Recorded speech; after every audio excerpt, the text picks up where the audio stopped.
Hello everyone, कैसे हैं आप सभी। आई होप कि आप सभी बढ़िया होंगे। मैं हूं अंकित, स्वागत करता हूं आपका आपके अपने YouTube channel study maths with Ankit पर। तो नया सेशन स्टार्ट हो चुका है। आप सभी ने फाइनली मैथमेटिक्स चूज कर ली 11th क्लास में। इट मीन्स आपका इसमें इंटरेस्ट है। नहीं भी है तो अगर आप मेरे साथ जुड़े रहोगे तो आपका इंटरेस्ट अपने आप मैथमेटिक्स में बन जाएगा। अब आगे मैथमेटिक्स की जर्नी को कैसे स्टार्ट करना है, इसमें क्या क्या स्कोप है, इसके क्या क्या करियर अपॉर्चुनिटीज हैं। अगर आप ये इन सब को लेके कंफ्यूज हो और आपको सीधा वन स्टेप सॉल्यूशन चाहिए तो ये है कि आप इस चैनल को सब्सक्राइब कर लो और मेरे साथ जुड़ जाओ। आपकी कंप्लीट मैथ्स की जर्नी एकदम स्मूथ चलने वाली है, ठीक है। तो यहाँ पे हम 11th क्लास का कंप्लीट कोर्स करने वाले हैं, जिसमें हम आज सेट से शुरुआत करेंगे और बाकी एक एक करके सारे चैप्टर्स आपके कंप्लीट करा दिए जाएंगे, ठीक है। अब कि यहाँ पे आपको एकदम free of cost paid course की तरह पूरा प्रोसीजर मिलेगा।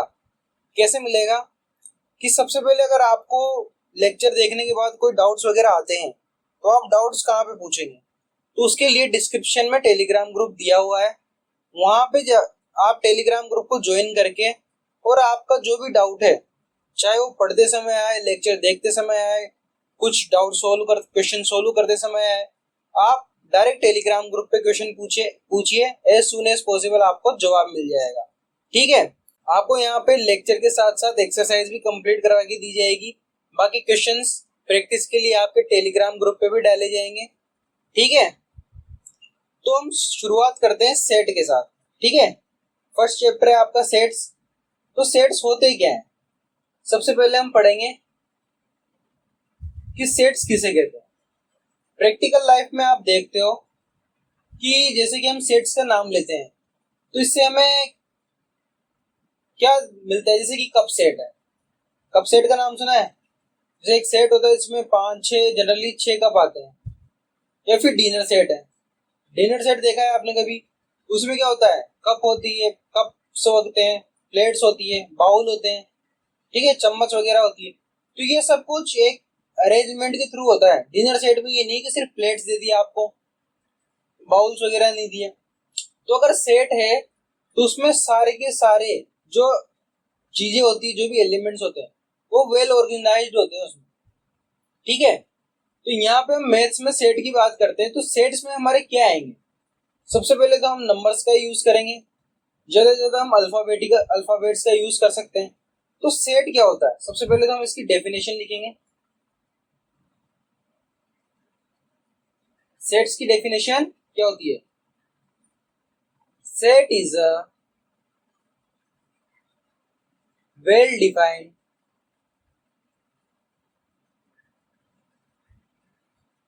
collection of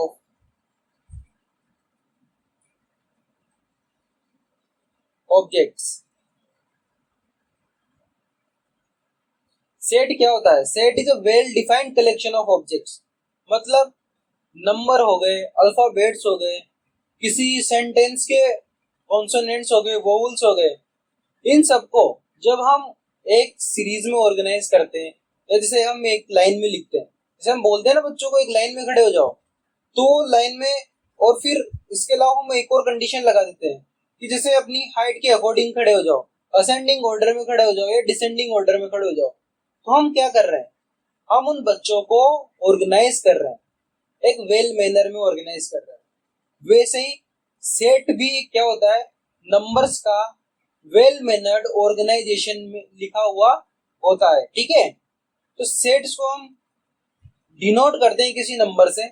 सेट को हम कैसे डिनोट करते हैं, set is denoted by capital alphabets. Capital alphabets, ठीक है। कैपिटल अल्फाबेट्स में ही इसको डिनोट किया जाता है, जैसे कि ए हो गया, बी, एक्स, वाई, जेड, ठीक है। इन अल्फाबेट से सेट को डिनोट किया जाता है। नेक्स्ट, अब इसमें क्या क्या एलिमेंट्स हम लिखते हैं।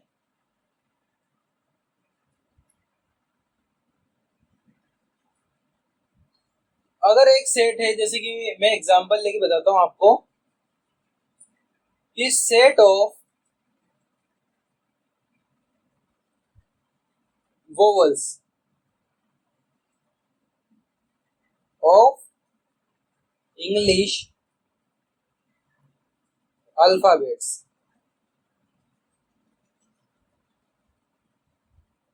तो सेट ऑफ वोवल्स का सेट बनाना है हमें। वोवल्स क्या होते हैं? ए ई आई ओ यू।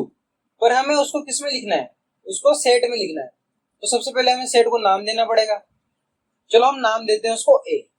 ठीक है, अब हम इसमें क्या लिखते हैं? Alphabets A E I O U. ये हमारा एक सेट बन गया। सेट को किससे? ब्रैकेट से बंद करते हैं, ठीक है, मिडल ब्रैकेट से। और इसके अंदर जो भी हमें एलिमेंट्स होते हैं उसको, ये जो जितने भी इसके अंदर है ना, इनको बोलते हैं एलिमेंट्स। जो ए ई आई ओ यू है ना, इनको क्या बोलते हैं? इनको बोलते हैं एलिमेंट्स, एक सेट के एलिमेंट्स। ठीक है, अब अगर ये ए है तो ये किसके अंदर है? ये एक सेट के अंदर है, पर कौन से सेट के अंदर है? नाम होना चाहिए ना सेट का, तो सेट का नाम क्या है? ए है। पर यहाँ पे कैसे बोलेंगे? ए स्मॉल ए के अंदर है, या ई ए के अंदर है, ऐसे नहीं बोलेंगे। हम क्या बोलेंगे? कि ई ए से बिलोंग करता है। क्या बोलेंगे? कि ई बिलोंग्स टू सेट ए। पर इसको भी लिखने का तरीका होता है। इसको कैसे लिखते हैं? ई बिलोंग्स टू ए। जो ये वाला साइन है ना, इसको बोलते हैं बिलोंग्स टू। लिख लेना इसको साथ के साथ, अपने नोट्स बनाते चलना, ठीक है। अब E belongs to A, same to same वैसे ही I belongs to A, O belongs to A. But जैसे कि मैं कोई और नंबर ले लेता हूं, P, P belongs to A. क्या पी ए में है? देखो ए ये सेट है अपना, यहाँ पे ये सारे एलिमेंट्स हैं, इनमें कहीं पी आ रहा है? नहीं आ रहा ना, तो मतलब P does not belongs to A. P A में नहीं है, पी ऐसे बिलोंग नहीं करता है। ठीक है, अब हम आगे बढ़ते हैं। क्या मैथ्स में आपने कौन कौन से नंबर्स पढ़े? सबसे पहले हम नंबर्स की बात करते हैं। इनको डिनोट कैसे करते हैं? एन क्या होता है? एन होता है set of natural number.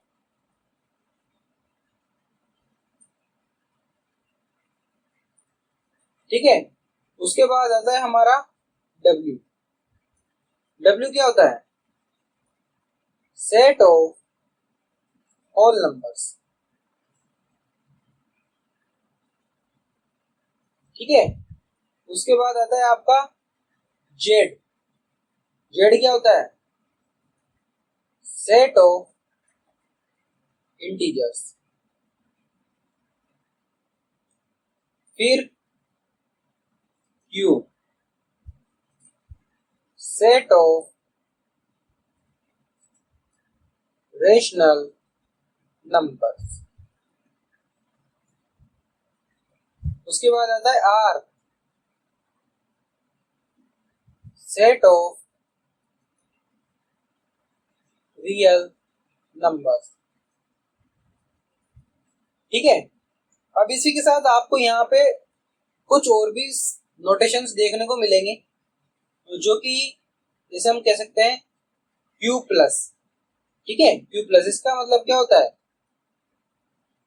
Set of positive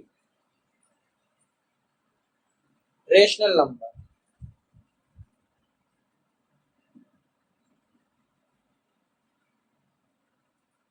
are plus, इसका मतलब क्या हो जाएगा? Set of positive real numbers.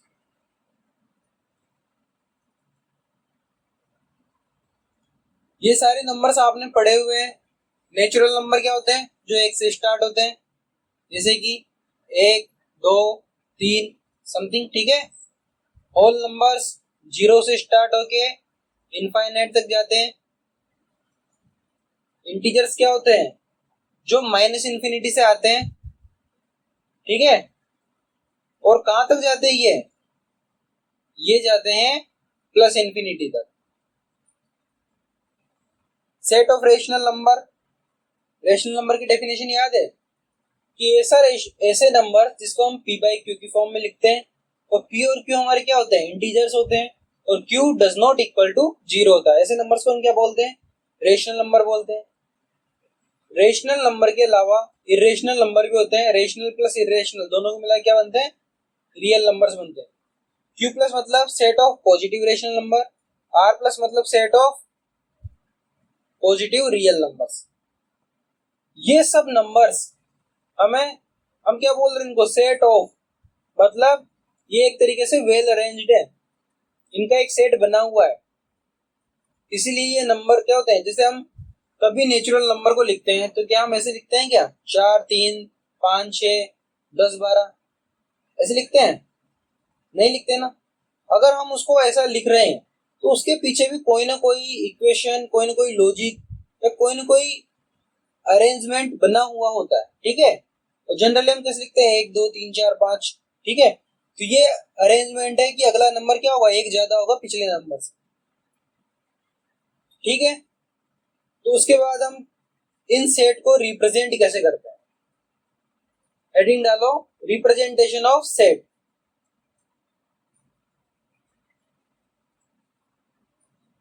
Representation of sets. Sets को रिप्रेजेंट करने के दो मेथड है। कौन कौन से? फर्स्ट है हमारा रोस्टर फॉर्म। फर्स्ट क्या है? Roster form. ये क्या होती है? अभी एक वन बाय वन हम इसको डिस्कस करेंगे। सेकंड क्या है? Set builder form.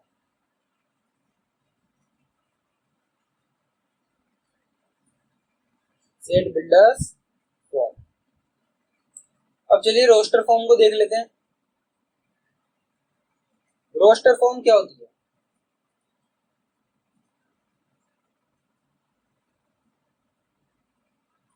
जब हम कोई सेट लिखते हैं, जैसे कि for example set of numbers divisible by 42। अब बताओ कि 42 से कौन कौन से नंबर डिविजिबल है? अगर हम जनरली काउंट करें तो 1 2 3 4 डिविजिबल है या नहीं है? 5 भी नहीं है। 6 7 14 21 और 42, ठीक है। ये नंबर क्या है? ये नंबर 42 से डिविजिबल है, ठीक है। तो हम इसको सेट में लिखना पड़ेगा, क्योंकि रोस्टर फॉर्म में कैसे लिखते हैं सेट? रोस्टर फॉर्म में सेट में लिखने के लिए सबसे पहले तो हमें सेट का नाम देना है। सेट का नाम दे देते हैं बी। एलिमेंट्स को कैसे लिखेंगे? 1 2 3 6 7 14 21 और 42 हो गया। हम हर एक एलिमेंट को कॉमा से सेपरेट करते हैं, ठीक है। हर एक एलिमेंट किससे सेपरेट करना है आपको? कॉमा से सेपरेट करना है। और जितने भी पॉसिबल एलिमेंट्स हैं उन सबको एक ब्रैकेट के अंदर लिख देना है। यही क्या होती है? ये जो फॉर्म है वो कौन सी है? Roster form. रोस्टर फॉर्म में किसी भी सेट को इस तरीके से लिखा जाता है। आ गया समझ में? नेक्स्ट हम बात करते हैं set builder form. Set builder form.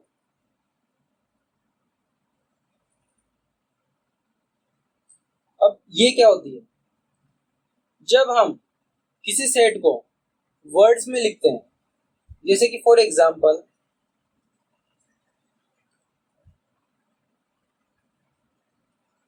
हमें क्या लिखना है? Example a set of natural number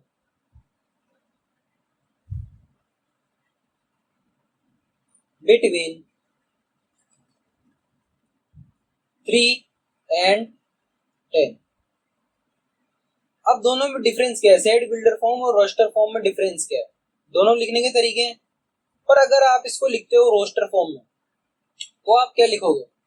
आप कोई भी एक नाम दे दोगे, जैसे सी। 3 और 10 के बीच में लिखना है तो 4, 5, 7, 8, 9 और 10,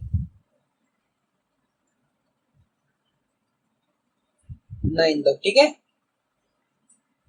ऐसे लिख दोगे। पर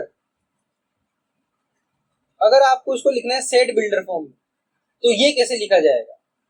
ये लिखा जाएगा कि पहले तो मानेंगे हम set A is equals to X, और एक्स क्या है? X is a natural number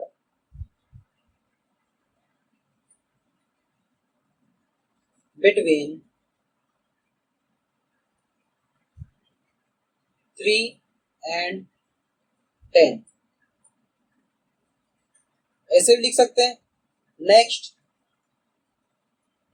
x, x क्या है? एक्स बिलोंग्स टू एन, और एक्स के बीच में 3 less than x less than 10। इसको ऐसे भी लिखा जा सकता है। ये दोनों कौन सी फॉर्म है? ये है सेट बिल्डर फॉर्म। और इसको पढ़ते कैसे हैं? सबसे मेन, पढ़ोगे कैसे इस चीज को? तो इसको ऐसे ऐसे रीड किया जाता है। Read as a set A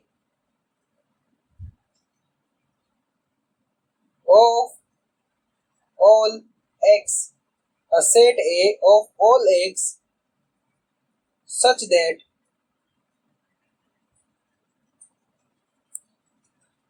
x belongs to natural number and x is in between 3 and 10। ठीक है? अब यहाँ पे मेन क्या क्या चीज है? जो ये x है ना, ये दर्शाता है आपको फॉर ऑल x। और जो ये कॉलन है इसको पढ़ते हैं हम सच दैट। इसको क्या पढ़ेंगे? Set A of all x such that x belongs to natural number and x is between 3 and 10। तो सेट बिल्डर फॉर्म में कैसे लिखा जाएगा? इस तरीके से, और ये ऊपर वाले तरीके से, ये वाला। इन दोनों तरीकों से आप सेट बिल्डर फॉर्म में लिख सकते हो। रोस्टर फॉर्म में कैसे लिखेंगे? रोस्टर फॉर्म में लिखने के लिए एलिमेंट्स को हम उसमें लिखते हैं, उसमें कोई भी जैसे कि सेंटेंस वगैरह नहीं लिखे जाते, पर सेट बिल्डर फॉर्म में हम सेंटेंस के थ्रू एक सेट को बनाते हैं। ठीक है? अब इनके कुछ एग्जांपल्स करते हैं, ठीक है, ताकि आपको और अच्छी तरीके से क्लियर हो सके। तो इसके एग्जांपल्स करते हैं हम। Write the solution set of the equation in the roster form. Roster form में लिखना है। तो सबसे पहले तो इसके सॉल्यूशंस हमें फाइंड करने पड़ेंगे। तो सॉल्यूशंस क्या होंगे? X square plus X minus 2 equal to 0। Middle term को स्प्लिट करेंगे। X square minus 2x plus X, plus का एक्स है ना, तो इसको करेंगे प्लस का 2x और इसको लिखेंगे minus, minus X minus 2 is equal to 0। दो दो के जोड़े बनाएंगे, x कॉमन लेंगे, x प्लस 2, यहां से माइनस 1 कॉमन लेंगे, x plus 2 is equal to 0। x plus 2 और x minus 1 is equal to 0। तो x की वैल्यू क्या क्या आई हमारे पास? x की वैल्यू आई 1 और माइनस 2। अब इन्हें हमें सेट में रखना है। जो सॉल्यूशन का सेट बनाना है ना, मैं सॉल्यूशन क्या है 1 और -2, तो इसको कैसे लिखेंगे, रोस्टर फॉर्म में लिखना है। और तो सेट का नाम दे देंगे ए इज इक्वल्स टू, ब्रैकेट में लिखना है 1 और -2। एलिमेंट्स को हम किससे सेपरेट करते हैं, कॉमा से, तो हम कैसे लिखेंगे 1 और -2, ठीक है। तो ये क्या हो जाएगा, इसका आंसर हो जाएगा। आ गया समझ में। नेक्स्ट क्वेश्चन पे चले। नेक्स्ट क्वेश्चन है हमारा, right the set x such that x is a positive integer and x square is less than, यहाँ पे ये x स्क्वायर है, ठीक है, x square is less than 40 in roster form. अब रोस्टर फॉर्म में लिखने से पहले हमें इसके एलिमेंट्स तो पता करने पड़ेंगे कि इसमें कौन कौन से एलिमेंट्स आएंगे। तो x एक पॉजिटिव इंटीजर है, ठीक है, तो 1 इससे बिलोंग करेगा, 2 करेगा, 2 का स्क्वायर 4, 3 का स्क्वायर 9, 4 का स्क्वायर 16, 5 का स्क्वायर 25, 6 का स्क्वायर 36। क्या 7 करेगा क्या? अगर हम 7 का स्क्वायर करेंगे तो ये तो 40 से तो कम होना चाहिए, तो 7 का स्क्वायर तो 49 होता है, ठीक है। तो 7 यहाँ पे इस सेट में नहीं आएगा, ठीक है। तो इस सेट में कितने एलिमेंट आएंगे, 6 एलिमेंट आएंगे, 1 2 3 4 5 6। और इसने बोला है साफ साफ पॉजिटिव इंटीजर होनी चाहिए, तो हम नेगेटिव नहीं ले सकते हैं। तो चलिए इनका सेट बनाते हैं। तो सेट को डिनोट कर देते हैं P से। P is a set of positive integer, और एलिमेंट्स क्या है इसमें, एलिमेंट है x के स्क्वायर जो कि 40 से नीचे है। इसमें कौन कौन से एलिमेंट आ जाएंगे, 1 2 3 4 5 6। तो ये इसका आंसर हो जाएगा, ठीक है। आ गया समझ में कैसे सेट बनाते हैं, सेट में एलिमेंट्स को कैसे रखते हैं, कुछ क्या क्या कंडीशंस होती है, जैसे क्वेश्चन में कंडीशन दी होती है ना, उसके हिसाब से हम एलिमेंट्स चूज करते हैं और उन एलिमेंट्स को ही सेट में रखते हैं। बढ़े आगे। Next question, right the set A is equals to 1 4 9 16 25 in set builder form। कैसे लिखेंगे सेट बिल्डर फॉर्म में, सेट बिल्डर फॉर्म का मतलब क्या हो गया, सबसे पहले तो आपको इसमें कंफ्यूज नहीं होना है कि रोस्टर फॉर्म क्या होती है, सेट बिल्डर फॉर्म क्या होती है। रोस्टर फॉर्म में सिर्फ एलिमेंट्स आते हैं, मतलब जो ये लिखा हुआ है अभी, ये रोस्टर फॉर्म में लिखा हुआ है। अब इस हमें इसको किस में चेंज करना है, हमें इसको चेंज करना है सेट बिल्डर फॉर्म में। सेट बिल्डर फॉर्म में चेंज करने के लिए आप एक चीज याद रखो कि हमें वर्ड्स में लिखना है। किस में लिखना है, हमें वर्ड्स में लिखना है, ठीक है। तो लिखेंगे set A is equals to for all x such that x belongs to natural number and x is equals to n square, ठीक है। तो यहाँ पे x बिलोंग नहीं करेगा, यहाँ पे क्या फर्क करेगा, अब इसको सही से लिखते हैं, x is equals to n square and all n belongs to natural number, ठीक है। कैसे, n की जगह 1 रखोगे तो ये क्या हो जाएगा, x क्या हो जाएगा 1 स्क्वायर मतलब 1। x की जगह n की जगह 2 रखोगे क्योंकि 2 नेचुरल नंबर से बिलोंग करता है, n की जगह रखा आपने 1, क्या हो जाएगा x इज इक्वल टू 1, और n की जगह रखोगे 2 तो यहाँ पे n स्क्वायर आएगा, n स्क्वायर की जगह 4, तो x की वैल्यू क्या हो गई 4 हो गई। अगर n की जगह रखोगे आप 3 तो x हमें क्या मिलेगा 9। तो हमें सारे के सारे x मिल रहे हैं ना, 1 4 9 16। तो ये हमारा जो लिखा है ये किस फॉर्म में, ये हमारा सेट बिल्डर फॉर्म, ये हमारा सेट बिल्डर फॉर्म में, ठीक है। इस तरह से लिखना है, x क्या है, x है हमारा n स्क्वायर, और n कहां से बिलोंग करता है, नेचुरल नंबर से बिलोंग करता है। आगे समझ में सेट बिल्डर फॉर्म में कैसे लिखना है, जो कंडीशंस वो दिए होता है उन्हीं कंडीशंस को हमें वर्ड्स में चेंज करके लिखना होता है सेट बिल्डर फॉर्म। जब भी हम सेट बिल्डर फॉर्म में लिखेंगे तो हमेशा एक बात का ध्यान रखेंगे कि a is equal to for all X such that, ये चीज हमें लिखनी ही लिखनी है, ठीक है, ये सेट बिल्डर फॉर्म में लिखने का तरीका होता है, ये चीज हमें लिखनी है। बढ़े आगे अगले क्वेश्चन पे। Right the 1/2, 2/3, 3/4, 4/5, 5/6 and 6/7 in the set builder form. अब इसको सेट बिल्डर फॉर्म में कैसे लिखेंगे? तो सबसे पहले तो नंबर में क्या कंडीशन हमें दिख रही है? देखो 1/2 है, उसके बाद 2/3 है, उसके बाद 3/4 है। तो सबसे पहले तो एक चीज देखो कि 1 है तो 2 है, 2 है तो 3 है, 3 है तो 4 है। अगर हम ऐसे ही चलते जाएं तो अगर हम ऊपर n लेते हैं तो नीचे हम क्या लेंगे? n+1। क्यों? क्योंकि एक नीचे ज्यादा है ना। ठीक है, तो सेट बिल्डर फॉर्म में हमें जनरल टर्म में लिखना होता है जनरल। ठीक है, तो हम इसका यूज करेंगे सबसे पहले तो। दूसरी बात, n क्या है? n कहां से शुरू हो रहा है? n 1 से शुरू हो रहा है। ठीक है, और कहां तक चल रहा है? n+1 सिर्फ 7 तक, 7 से नीचे होना चाहिए। मतलब n+1 इज लेस देन 7, मतलब n less then 8, sorry n less then 6, यहां से जाएगा माइनस में, तो n लेस देन 6। और किससे ज्यादा होना चाहिए? 1 से, लेस देन इक्वल्स टू, क्योंकि 1 भी है और 6 भी है। तो ये कंडीशन भी हमारे यहाँ पे है, और जनरल टर्म ऐसे लिखनी है। तो सेट बिल्डर फॉर्म में हम इसको लिखेंगे कैसे?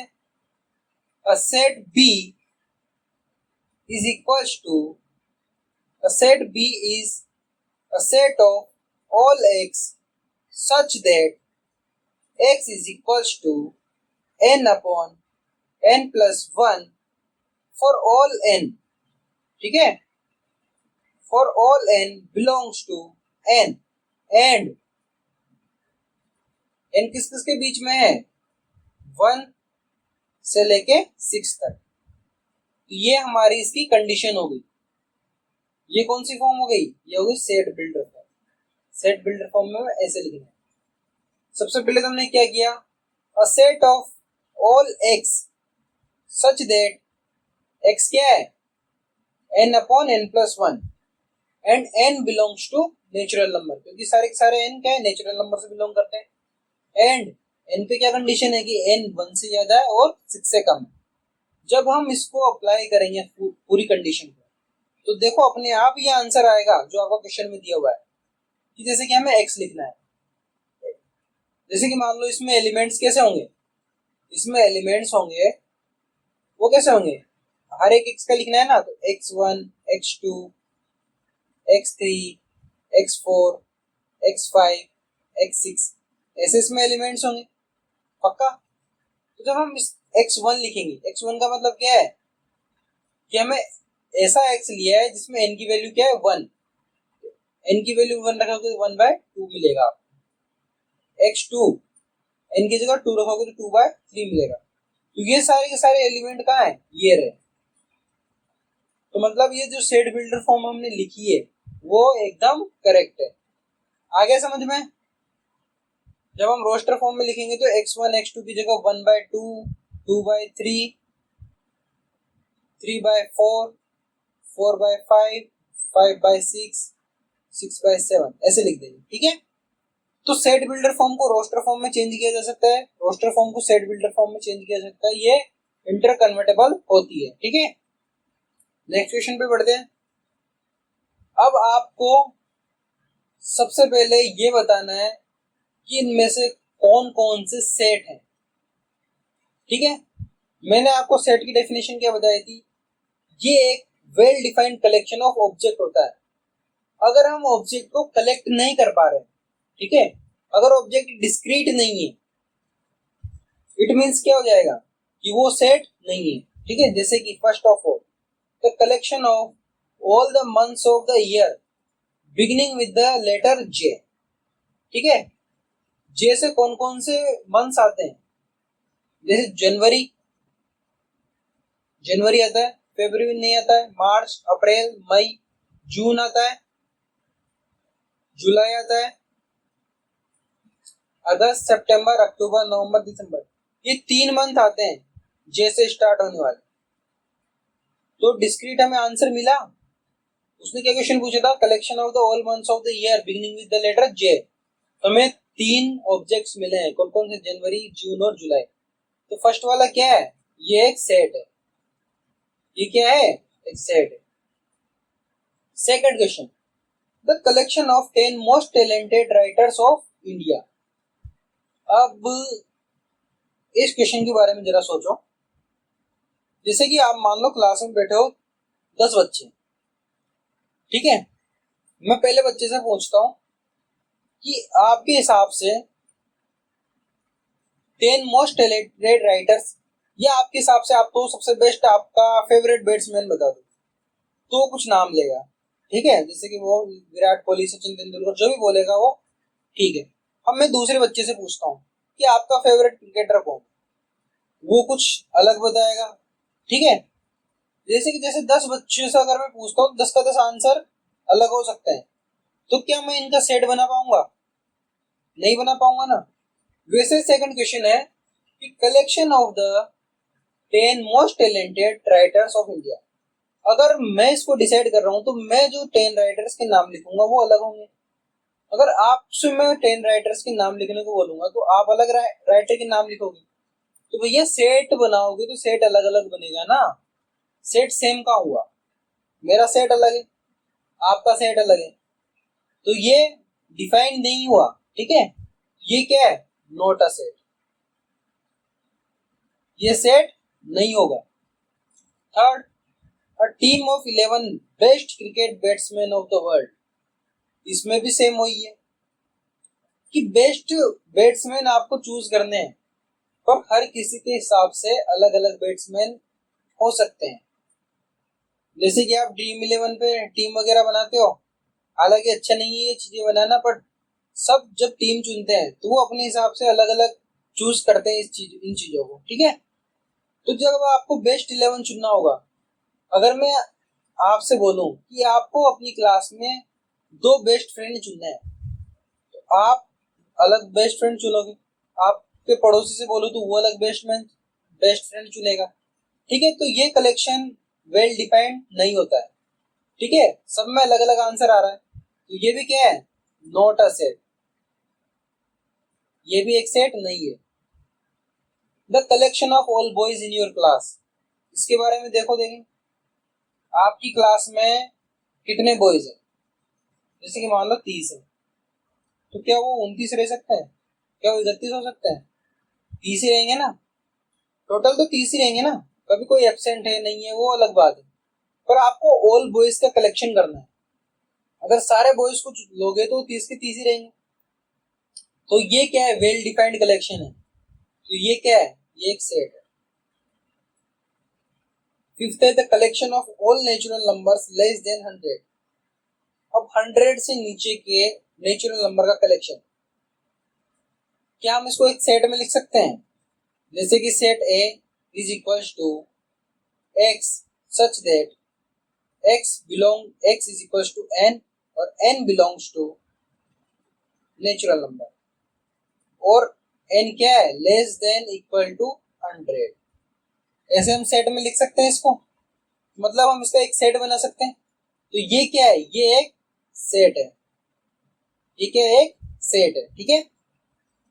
अ collection of novels written by the writer Munshi Premchand. अब अब आप ये बोलोगे सर नॉवेल्स तो सबके हिसाब से अलग अलग हो सकती है, पर भैया उन्होंने नाम दिया है मुंशी प्रेमचंद। अगर मैं आपसे बोलूं कि आपके मार्क्स बताओ 10th क्लास में, तो वो अलग अलग हो सकते हैं क्या। आपके 10th क्लास में जो मार्क्स आएंगे वही तो होंगे। अगर आपने कल 4 पेन खरीदे हैं, मैं आपसे पूछूंगा कि आपका कलेक्शन कितना है पेन का, तो आप बताओगे ना 4 पेन का कलेक्शन है। तो भैया वो नोवेल का कलेक्शन है, किसकी, मुंशी प्रेमचंद की, तो वो तो स्पेसिफिक होगी, वेल डिफाइंड होगी कि 10 है, 15 है, 20 है, ठीक है। तो ये भी क्या हुआ, ये एक वेल डिफाइंड कलेक्शन है, तो ये क्या हो जाएगा, ये भी एक सेट हो जाएगा, ठीक है। The collection of all even integers, इसका भी हम सेट बना सकते हैं। इवन इंटीजर्स का कलेक्शन यहां से चल रहा है -6, -4, -2, 0, 2, 4, 6, 8 और ऐसे चलता जाएगा। तो कलेक्शन बनाना, एलिमेंट्स हैं हमारे सेट में, वेल डिफाइंड है। सेट के लिए सबसे पहले क्या जरूरी होता है कि उसमें एलिमेंट्स होने चाहिए और वो सेट यूनिवर्सली यूनिक होना चाहिए। सेट यूनिक होता है, ठीक है। अगर मेरे हिसाब से वो एक सेट है, उसमें जो जो एलिमेंट है वो दूसरा अगर उसको देखे तब भी उसमें वही एलिमेंट्स होने चाहिए। अगर मैं ये क्वेश्चन एक जने से पूछता हूँ, किसी एक विद्यार्थी से, तो वो भी यही सेट बनाएगा। अगर मैं ये दूसरे से पूछता हूँ तब भी वो यही सेट बनाएगा, ठीक है। यहाँ पे सेट यूनिक है, वेल डिफाइंड है, तो ये क्या, ये सेट है। तो यहाँ पे सेट कौन कौन से हो गए? फर्स्ट वाला, तो यहाँ लिखते हैं फर्स्ट वाला सेट है, सेकंड वाला नहीं है, फोर्थ वाला सेट है, फिफ्थ एक सेट है, सिक्स्थ एक सेट है और सेवंथ एक सेट है। आगे समझ में? और ये दोनों सेट नहीं है, ठीक है, ये हमारा सेट हो जाएगा। चले आगे समझ में, नेक्स्ट क्वेश्चन पे बढ़े। Write the following sets in roster form. हमने भी बहुत सारे एग्जांपल देखे रोस्टर फॉर्म और सेट बिल्डर फॉर्म के, तो इसको हमें रोस्टर फॉर्म में लिखना है। कैसे लिखेंगे? क्या दे रखा है? A is the set of all x such that x is an integer and x किस किस के बीच में है? -3 से लेके और 7 के बीच में। -3 के इक्वल है और 7 के इक्वल नहीं है, ये भी ध्यान रखना है। कई बच्चे इसी में गड़बड़ी करते हैं, इस वजह से उनके मार्क्स कटते हैं, ठीक है। तो सेट किसका बनाएंगे? ए का, और उसमें क्या रखेंगे?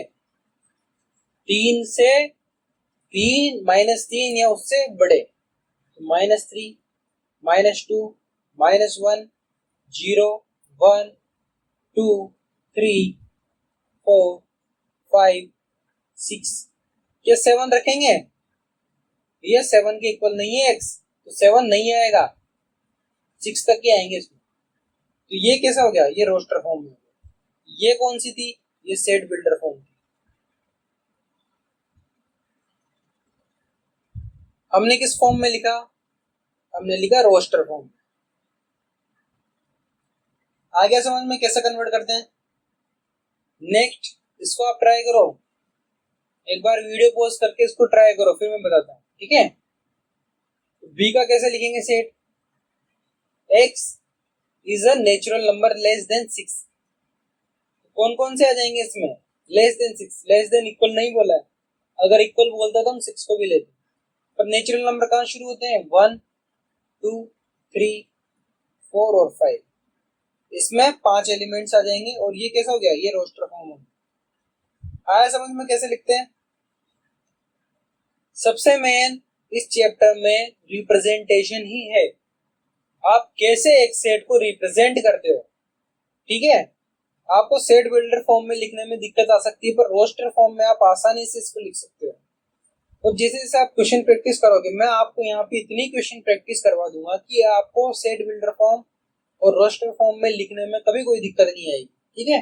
नेक्स्ट क्वेश्चन देखो, ये जो अभी मैंने बोला ना, ये उसी पे बेस्ड है ये question. The set of all letters in the word trigonometry, trigonometry, T 2 बार आ रहा है, R आ रहा है, I आ रहा है, G O N, अब वापस O आ रहा है, पर हम O को नहीं लिखेंगे क्योंकि हमने O ले लिया है। क्या लेंगे? M E T लेंगे, नहीं लेंगे? आगे ले लिया हमने, तो T को भी लेंगे, R को भी लेंगे और Y को भी, ठीक है। तो हमें कितने एलिमेंट्स मिले? 1 2 3 4 5 6 7 8 9 एलिमेंट्स मिले, ठीक है। तो इसका सेट बन जाएगा T R I G O N M E Y। सबको कॉमा से सेपरेट करेंगे और कोई भी एलिमेंट दोबारा नहीं लिखेंगे। जैसे टी इसमें 2 बार आ रहा है, पर हम एक बार ही यूज करेंगे, ठीक है। सेम ऐसे ही एफ को लिखते हैं, the set of all the letters of the word better. इसमें कौन कौन से एलिमेंट्स आएंगे? बी आएगा, ई आएगा, टी आएगा और आर आएगा। ई 2 बार आ रहा है, टी 2 बार आ रहा है, पर यहाँ पे 2 बार नहीं लिखेंगे। सेट में कोई भी एलिमेंट सिर्फ एक बार ही लिखा जाता है। आ गया समझ में? नेक्स्ट क्वेश्चन है, right the following sets in the set builder form. अब इसको सेट बिल्डर फॉर्म में कैसे लिखना है? ये किसमें लिखा हुआ है, किस फॉर्म में लिखा हुआ है? अभी ये लिखा हुआ है रोस्टर फॉर्म में। तो कैसे लिखेंगे? सेट पहले मानेंगे, set A for all X such that x is multiple of 3, 3 का मल्टीपल है ना, एंड 3 का मल्टीपल तो है, पर एक्स किससे कम है? जब आप 3 को, अगर हम मल्टीपल ऑफ 3 नहीं लिख के ऐसे लिखते हैं, x such that x is equals to 3n, ठीक है? n belongs to natural number, और n किससे छोटा है?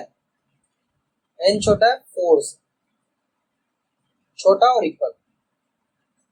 जिसे यहाँ पे भी लिखेंगे हम x is less than multiple of 3 and x is less than equal to 4।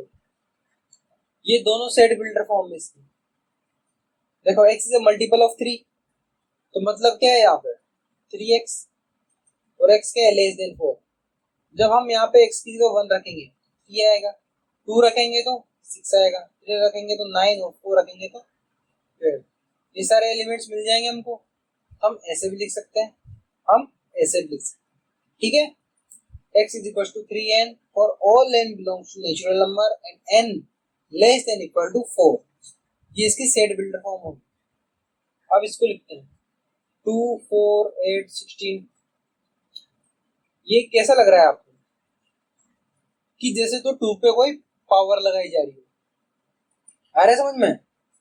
2 की पावर 1 2, 2 की पावर 2 4, 2 की पावर 3 8, 2 की पावर 4 16, 2 की पावर 5 32। कैसे लिखेंगे इसको? A is the set of all x such that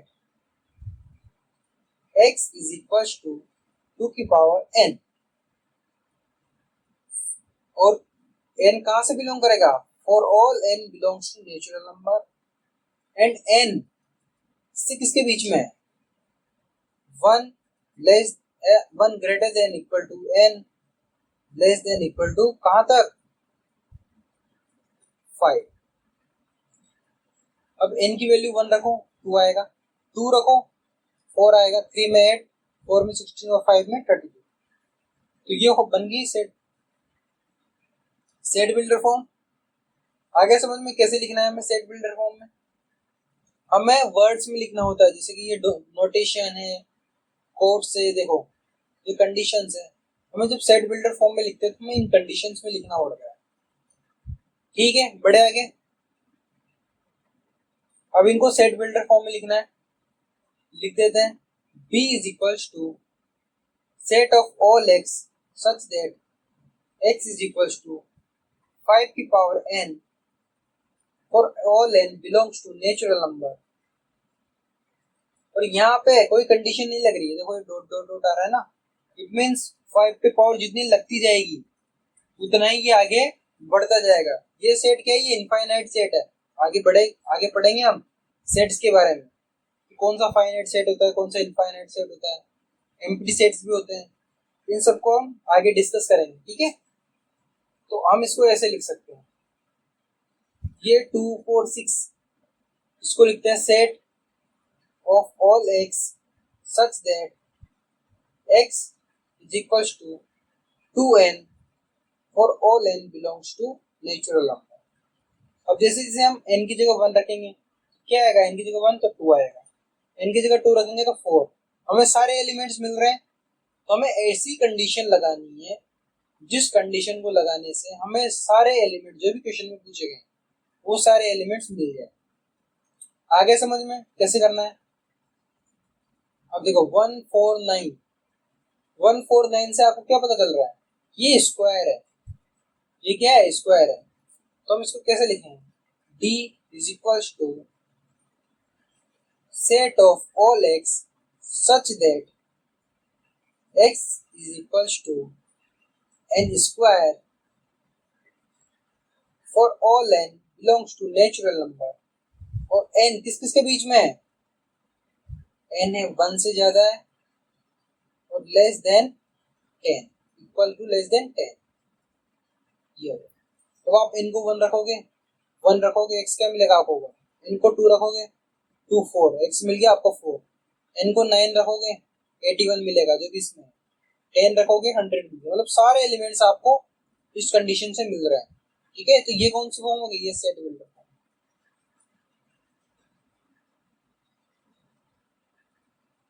आगे समझ में रोस्टर फॉर्म और सेट बिल्डर फॉर्म कैसे होती है।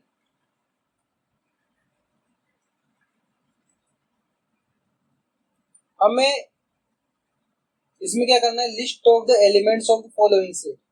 मतलब जो ये बोल रहा है ना, हमें इसमें लिस्ट बनानी है। मतलब हमें जनरली रोस्टर फॉर्म में लिखना है। ठीक है, इसका कहने का मतलब ये। तो ए क्या है, कैसे बनेगी, x is the odd natural number. Odd natural number क्या होता है, 1 3 5 7 9। उसने कंडीशन नहीं रखी तो इनफाइनाइट तक जाएगा। ठीक है, ये हो गया हमारा सेट। इसको कैसे लिखेंगे, x is an integer, x क्या है, एक इंटीजर है।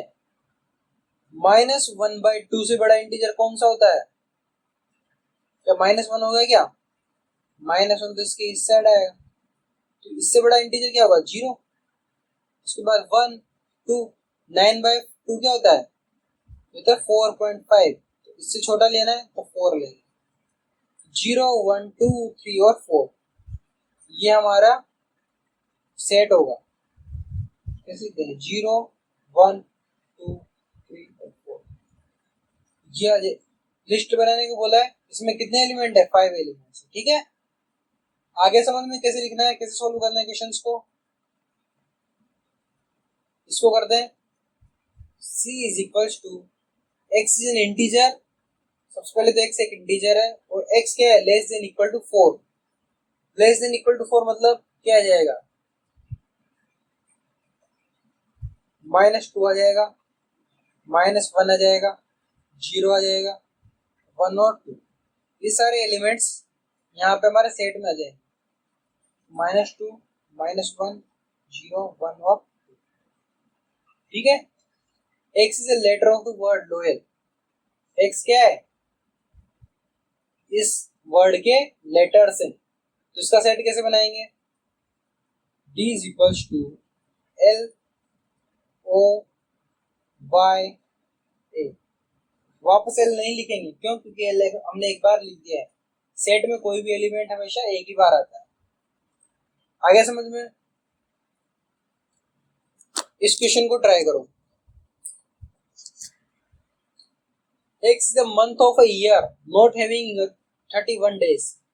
आपको पता है कि कौन कौन से ऐसे मंथ्स होते हैं जिसमें 31 डेज नहीं होते। क्या इसमें जनवरी आएगा, नहीं।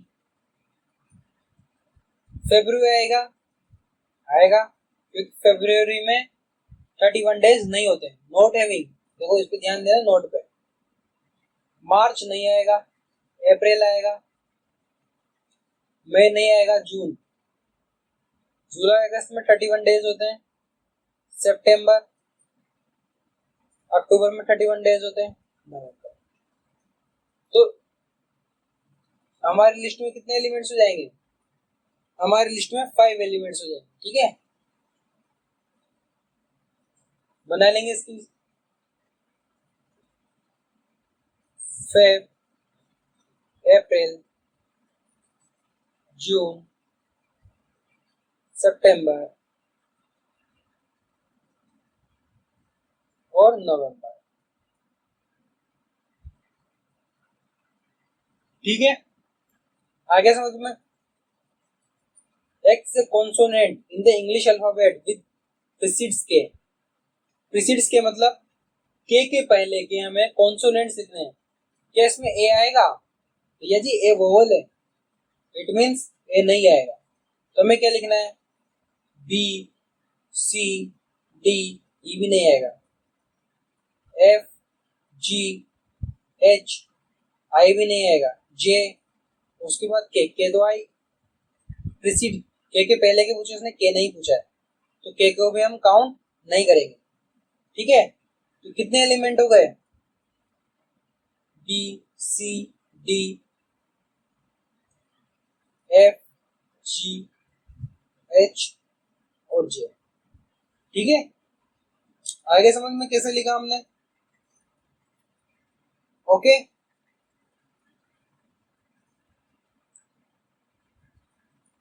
अब हम इसको कल कंटिन्यू करेंगे।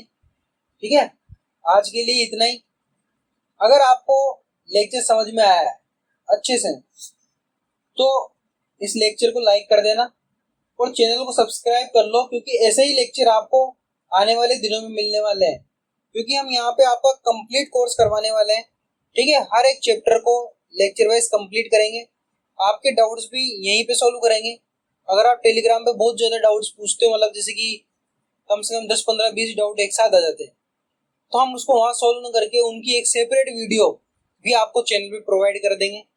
ठीक है, तो यहाँ पे आपको किसी तरह की कोई दिक्कत नहीं रहने वाली, और यकीन मानिए अगर आप यहाँ से पढ़ के जाओगे तो आपके एग्जाम में बहुत अच्छे मार्क्स आने वाले हैं।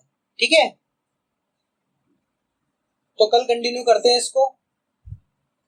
Thank you.